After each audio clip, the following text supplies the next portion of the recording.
15. Ang oras na ito ay hatid sa inyo ng Department of Health. ACS Manufacturing Corporation, ISO Certified World-Class Quality. ACS! Nakatutulong ang laxatives at over-the-counter na gamot para maibsan ang pagtitibi o constipation. Pero ang labis na paggamit ng mga gamot na ito ay maaaring makasama rin sa ating katawan. Ang mainam na solusyon pa rin, sanayin ang ating katawan na kumain ng mga pagkain na mataas sa fiber. Nariyan ang dark green leafy vegetables, katulad ng kangkong, talbos ng kamote, malunggay, dahon ng sili at saluyot. Isama mo na rin ang kulitis, talilong, at ashitaba.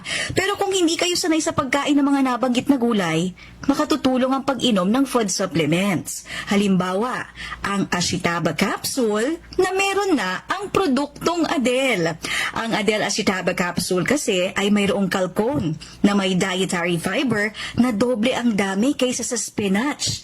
Meron din itong pectin, isang enzyme na nakatutulong sa pagtunaw ng iyong kinain. Kaya kung ikaw ay constipated, nahihirapang dumumi o scheduled ang pagdumi, uminom ng Adele Ashitaba capsule. 1 capsule in the morning ay makatutulong sa swabing bisita sa banyo.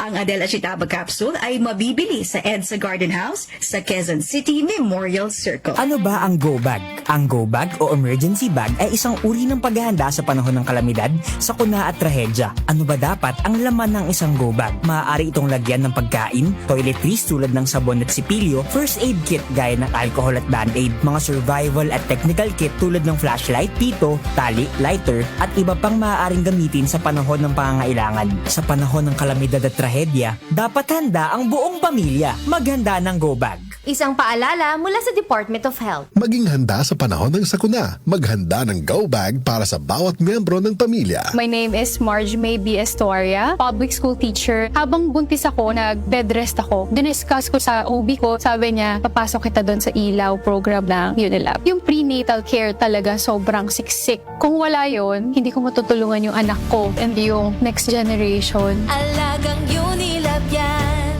If symptoms persist, consult your doctor. Muli nating balikan ang Doctor's Orders sa DWWW 774, your clinic on the air.